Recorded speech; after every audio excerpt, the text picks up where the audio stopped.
гадуур бол хямдхан боржоор оруулж ирээд энийг нь дамлаж зараад төрд өндөр шахаад байна. Мөн одоо гайл дээр хямдхан орж ирсэн 19 мянгаар орж ирсэн бараг яагаад 80-аас 120 мянга руу шахаад байгаа юм бэ гэдгийг ярьж байна. Тэгэхээр яг ямар үний ханшаар орж ирээд байгаа юм бэ? Энд дээр та бас энэ чухал агентлагч тийм ээ мэрэгчлэтнэр ажиллаж байгаагийн хувьд нь олон нийтэд үнэн бодиттой мэдээллийг өгөх хэрэгтэй байна. За та бүхэнд энэ өдрийн мэндийг хүргэе. За Монгол Улсын хэмжээнд бол 2024 оны эхний 9 сарын байдлаар бол нийтдээ 58 аж ахуй нэгж 2 иргэний нийт 21,000 тонн одоо замын хаашлага боржуур одоо юу гэдгийг хавтангууд одоо импортлсон. За тэгээд нийтдээ бол 2.4 тэрбум төгрөгийн татвар одоо төвлөрүүлж олсон төсөв төвлөрүүлсэн байна. Яг энэ импортын замын хаашлага боржуур цемент хавтан дээр. За та бүхний одоо сошиал орчинд одоо мэдээлэлд байгаа 19,000 төгрөгөөр гайлын байгууллагт орж ирээд те мэдүүлээд байна гэдэг асуудал ярьж байна. Яг бид нар бол шалгаж үзэхэд бол тийм асуудал байхгүй. Боржуурны бол импорт замын хашлагын нэг ширхгийн одоо үнийг тооцоолж үзэхэд бол дунджаар нэг 77,000 орчимд бол гайлын байгууллагт мэдүүлж гайлын болон нэмэгцүүрт галбан татварыг төлж багтуулсан мэдээлэл байгаа. Тэгэхээр энэ гадуур танаа ингээ гайлын бүрдүүлэлт яваад шүү дээ 19,000 төгрөгийн гайлын бүрдүүлэлт нь энэ байна гэдэг баримт яваад байна. Тэр баримтыг бол би одоогоор хараагүй байна. Тий. Тэрийг бол 19,000 гэдээ бол яваад байгаа шүү дээ. Гэтэ энийг бас баталгаажуулаад баримттай гэж харуулдаг юм. Одоогоор бид нар дээр яг ийм баримт нотлох баримттай 19,000-аар мэдүүлээд гайлын болон нэмэгцүүрт галбан татварыг төлж багтуулсан гэсэн мэдээлэл одоогоор байхгүй юм тийм. Тэгэхээр ингээд энэ хуурамч гэж болох уу? Одоо тэрийг мэдэхгүй шүү дээ. Хуурамч одоо юм уу гүм үү гэдгийг нь хууль хяналтын байгууллагууд л шалгах одоо энэ мэдээлэлтэй холбоотой асуудал бол. Тэгэхээр танах бол аль бие ёсоор тийм баримт одоо огт 19,000-аар оруулж ирсэн асуудал байхгүй. Байхгүй тий. 19,000-аар оруулж ирсэн асуудал байхгүй. Та түрүү бас ярианы төрөлөө татвараа ингээд өгөөд ер нь 70 мянга гэдэг чинь тийм. Энэ ер нь өмнө нь одоо өнгөрсөн жилийн үеэхэд ер нь яг хэдээр орж ирдэг гэсэн бэ? Өнгөрсөн жилийн тавны мэдээлэл нь юу? Өнгөрсөн жилийн үнэтэй бол ойролцоо үнэтэйгээр мэдүүлж гайлын байгуулалт мэдүүлж байгаа. Тэгээ гайлын үн гэдэг чинь өөрөө нөгөө тухайн барааны онцлог бүтэц те худалдан авах одоо нөгөө худалдааны гэрээнээсээ хамаараа тээвэрлэлтийн нөхцөл байдал за тэгээд одоо юу гэдгийг бусад одоо тэр гадаад оронд гарч байгаа зардлуудаа нэмээд гайлд мэдүүлж байгаа юм шүү дээ. Тэгэхээр энэ бол харилцан адилгүй байдаг. Тий.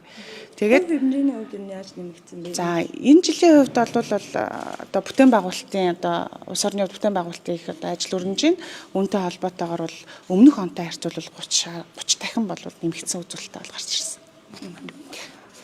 Тэгэхээр одоо юу бордюрууд бол одоо машинаар орж байгаа шүү дээ. За нэг машинд одоо яг дүүрний татвар өгдөг юм бол бас ширхэггүй нэг татвар. За гайлын байгууллагын хувьд бол одоо яг хэмжээсийг бол метр кубээр тонноор тий одоо илэрхийлдэг яг ширхгээр бол гайлын үнийг бол тодорхойлдоггүй тий. За одоо бол яг надад одоо байгаа мэдээлэлээр статистикээс авсан мэдээлэлээр бол яг нэг машин тэдэн төгрөгийн татвар авсан гэсэн одоор мэдээлэл алга. Хэрвээ та бүхэн одоо нэг одоо мэдэх одоо сонирхол тусалтай бол танарт одоо мэдээлэл харж байгаа дэргээд болно. Бордюрын төрөл зүйлийн хувьд одоо тухайлбал ямар төрөл зүйлийн бордюрууд илүү их орж ирээд байгаа. Яг үнэхээр байгалийн чулуу юм уу эсвэл өөр төрөл байна уу? Ер нь бол байгалийн чулуун бордюр бол энэ жил их орж ирсэн. Мөн цементэн бетон бас бордюр байдаг. За гайлын татврын хувьд бол байгалийн чулуун одоо хаашлага тий замын хаашлага бордюрууд бол гайлын татвар нь 5% хэмжээтэй, нүүт нь нэмэгцүүртийн албан татвар 10. Цементэн одоо бетон хаашлага бол гайлын тариф нь 20%, нүүт нь 10%. Тэгэхээр олон нийтийн зүгээс бол за яалтч гайлын байгууллагаар ингээд бүрдүүлэлтийн гайлын бичиг баримт бүрдүүлэлтийг харахаар 19,000-аар ороод ирсэн байна гэдэг ийм баримт яваад байгаа тий. Тэгэхээр энийг бол шууд өгөөсгөж чадах юм уу? Одоо би тэр мэдээллийг хараагүй байгаа учраас тий одоо миний хувьд бол одоо тэр мэдээллийг хараагүй учраас би шууд өгөөсгээд одоо ингэх одоогор бол өөрчлөж мэдээлэх боломжгүй. Албан бичгээр өгч болно. Хууль хяналтын байгууллагуудын хувь хүний нуустай, аж ахуйн нэгжийн нуустай холбоотой мэдээллийг бол бид нар тэр болгон гаргах хууль хэрэгцээ үндэслэл байхгүй. Албан бичгээр хандаад яг энэ мэдээлэл гайлын байгууллага дээр байна уу гэдгийг та бүхэн бас албан ёсоор хандвал албан ёсоор бид нар хариулт өгөх боломжтой. Гайлын газрын зүгээс яг албан ёсны нэгдлийн байгууллага хийж мэдээлэл өгөх үү? Одоо энэ асуудал нийгмийн сүлжээнд тараад за одоо зарим нэр дэвшигчид хүртэл өөрсдийнхөө нэр дэвших сурталчилгааны арга хэлбэр болж ашиглаж байгаа шиг байна. Ийм байр суурин дээр яг гайлын ерхий газрын дараа утхан жаргал мэдээлэл өгөх боломжтой юу? Би одоо энэ мэдээллийг нийтэд бас олгож байна л гэж ойлгож байгаа шүү дээ тий.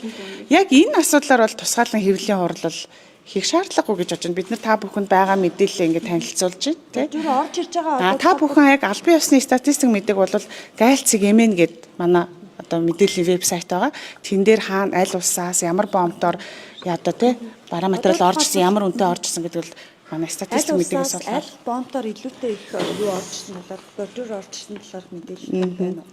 Байна. Одоо би эхний 9 сарынхаа байдлыг танилцуулъя л да. Тэгэхээр хятад улсаас ер нь боржууруудаа импортлогдсон байна. Замын үд бомбоор, бичгтийн бомбоор, Бургастан бомбоор, гашуун сухатын бомбоор бол ирсэн байна. За замын үдийн бомбд бол хамгийн их хувийг эзэлж байна.